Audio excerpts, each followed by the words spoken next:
Hey YouTube, today we're going to compare three different brands of revolvers, and they are all made in the USA, and they're the three most common types that everybody refers to. And all three of these revolvers are chambered in 357 Magnum. And what we have here, we have a Smith & Wesson Model 686, we have a Colt Python chambered in 357 Magnum, and we have a Ruger SP-101 chambered in 357 Magnum. And before we go any further, I'm going to show you that none of these 357 Magnum revolvers have anything in them.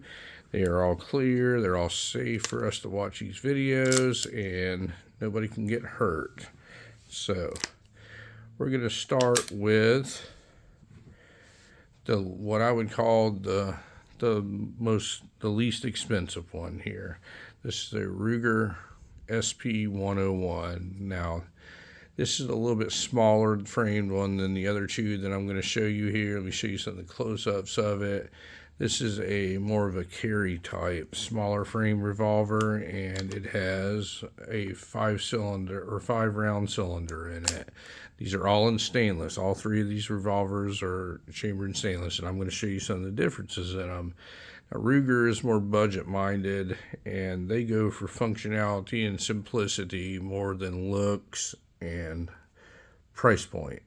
So this is going to be the most reasonably priced out of all of them. When I say reasonably priced, it's going to be the least expensive one. And the way Ruger gets away with this, one of their differences they have in these is all their revolvers are cast. They all have cast frames, and Ruger does a fantastic job casting stuff. If you look at the hammer on it, it is cast. You can see the cast marks in it and everything like that. If you look inside this crane, if I can get it to focus correctly, it's all cast. All in here, you can see the cast lines and everything. All underneath here, the top strap, you can see is cast stainless steel. So Ruger has perfected the art of casting stainless steel or any type of metal. They do it the most efficiently. They're the best at it, and they've really perfected the art of casting, and that really cuts down on the cost. Instead of having a forged frame and forged parts, they have cast parts, and it's a lot easier, a lot cheaper to manufacture that. Now what they do, they compensate that with, they build these things like tanks. They're referred to as built like tanks. So there's a lot more metal on this top strap here than the other two. It's just a lot beefier, a lot heavier made. Everything like underneath this underlug and everything's really beefed up for this little one. And the 357 Magnums, it can handle the hottest loads. You see the trigger and everything's cast also. You can put the heaviest loads in a Ruger revolver than you can over the Smith & Wesson or the Colt. There's just a lot heavier duty. Now, some of the differences in Rugers is when the action cycles, it's going to go counterclockwise when it cycles. And one of the big differences in all three of these revolvers is the way that the cylinder opens. On a Ruger, you just push on this little button here and the cylinder slings out, and you close it like this. The action isn't quite as smooth as the other two, but it's more than adequate. The trigger pull on this thing is, there's absolutely no take up in the trigger on the single action. Just goes off. The double action is a consistent pull all the way through. It's probably the heaviest out of the three, and I'll go into that a little more here in a second. But this is a Ruger SP-101 chambered in 357 Magnum. This particular one does not have adjustable sights on it. It's just got a sight channel on it. So here's your sight picture on it. Has a set of rubber grips from the factory. It comes on it. These are kind of a small grip, but this is kind of a small gun for 357 Magnum, so you really have to hold on to it. Now, one of the things that makes a Ruger cool is, since it's got all this extra heft and weight to it, that really helps control some of this 357 Magnum recoil. And all these guns will shoot 357 Magnum or 38 Special, but it really helps out with the recoil on them. But Ruger writes stuff all over their guns. This one isn't quite as bad as some of the ones I've seen, but they have a lot of warnings they write all over them. But it's a Ruger SP101. A more fair comparison in frame size would have been the GP100 6-shot, larger frame one, but I do not happen to own one of these. This is the only Ruger 357 Magnum that I own, so that's the one we're going to do. Lockup's pretty tight on it. There's very minimal movement on it. It's a very good revolver, very well made revolver, and it's more budget friendly than the other two. But this is your Ruger SP101 357 Magnum. The next one we're going to look at is a Smith & Wesson Model 686. This is an older one also, and this is before they started putting the frame lock in them and all that. And the differences is these are all forged frames on these. So if you look at the top strap also, this is all forged. There's no cast lines or anything on them. And with Smith & Wesson, the cylinder rotates the exact same way as the Ruger does. Now, some of the differences in this one and the Ruger is these are all forged bars. There's a forged hammer, forged trigger on it, and on the Smith & Wesson, this particular model, the firing pin is actually mounted on the hammer. And on the Ruger, it has what they call a transfer bar system. So there's an actual transfer bar that goes down in here. It's for safety measurements, so it can't be dropped and gone off. This one is still safe too, but it has a hammer mounted fire pin on it. So some of the differences in it, like I said, this is a forged frame. This is a forged hammer, forged trigger, all forged everything. Now this action's a little bit more complicated than the Ruger, and it does work a little bit smoother. Now I'm not going to compare these trigger pulls with the Ruger because that would not be fair.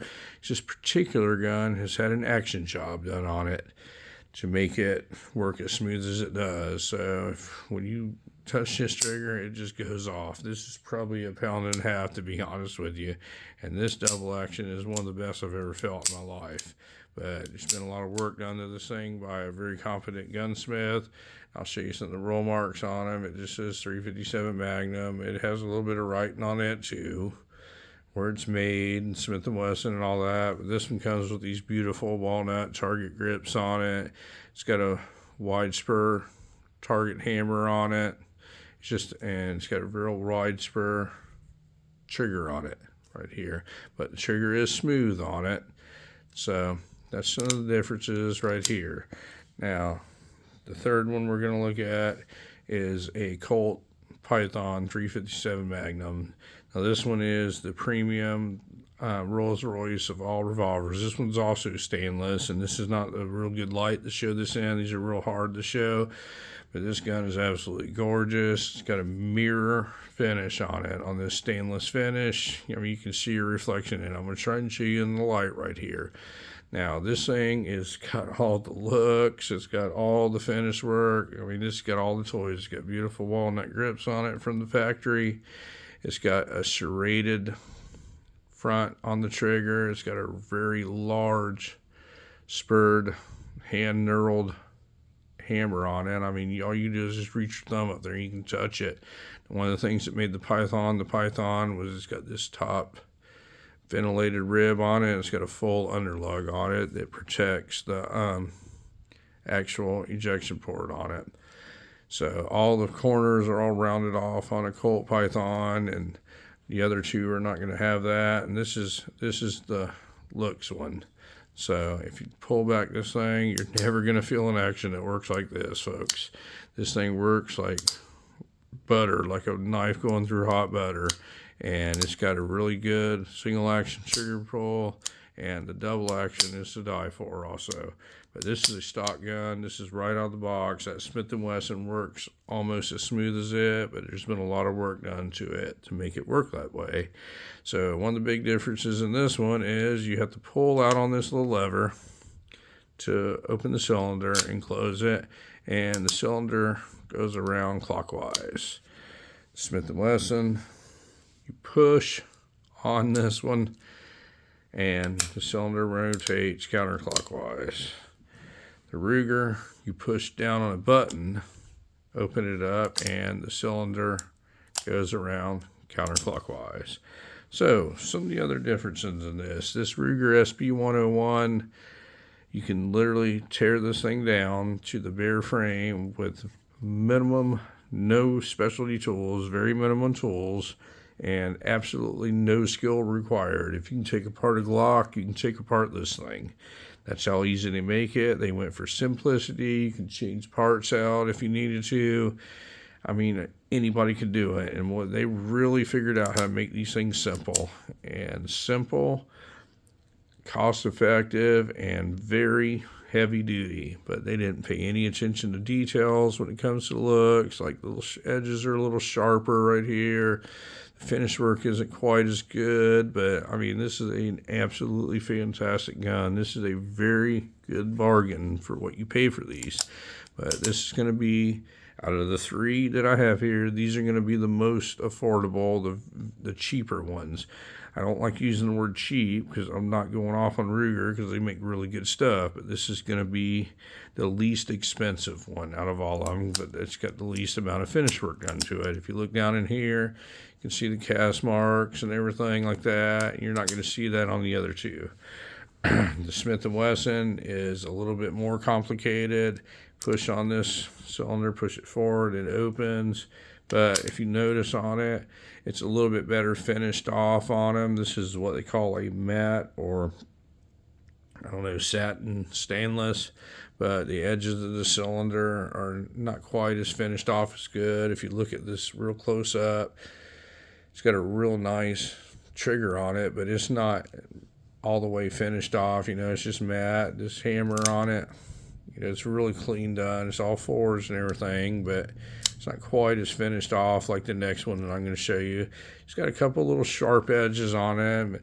I know this light makes these work worse than they are, but these guns are all in excellent condition. But it's a real nice gun. This one's from like 1980. This is a 686 no dash. So this is the very first one that came out in the 686. It's the most popular, probably 357 Magnum that Smith & Wesson makes. They still make them to this day.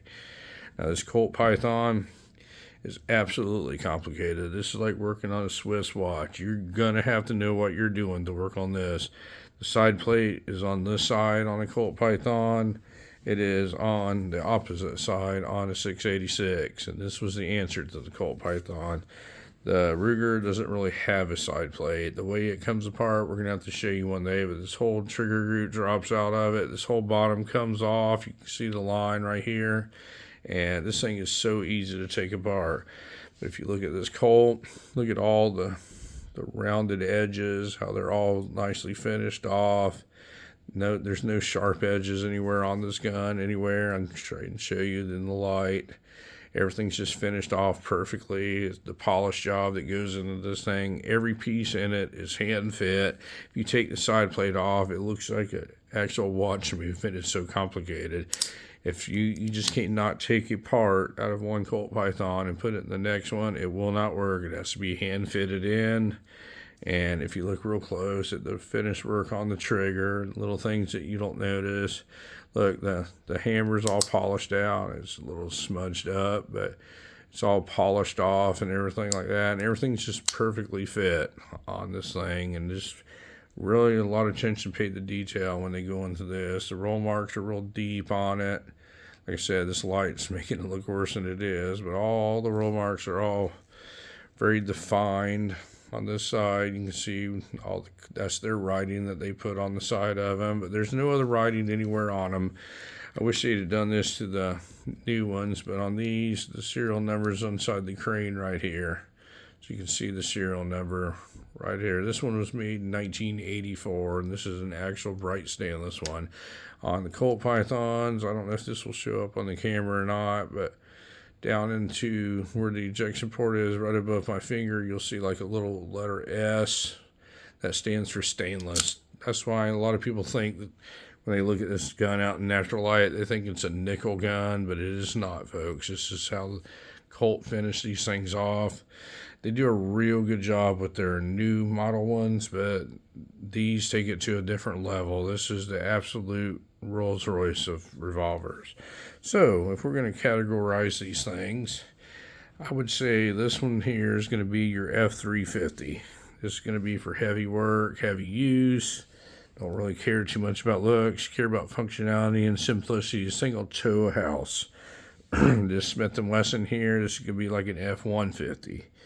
This is a work, it can be used as a work truck, but it still has a lot of good looks and a lot of good features and everything like that. And this one here is going to be your platinum your platinum Escalade or something like that, your Rolls Royce or something. This still do hard work, but it's got the looks to go with it and the finished work. So this is more like a high performance, very well oiled machine. This is like a really high end production machine, and this is like I can throw it in the mud and it'll still work, and this thing will never fail. You can set a bomb off next to it. So all of them have their purpose. They all are very great guns. I'm not gonna say a bad word about any of them. I like all of them. That's why I own them. This could be your least expensive one. Like I said, Ruger really did a good job. They figured out casting. They're probably the greatest at casting. We're also going to do a video on Ruger the same way we did Smith & Wesson and Colt.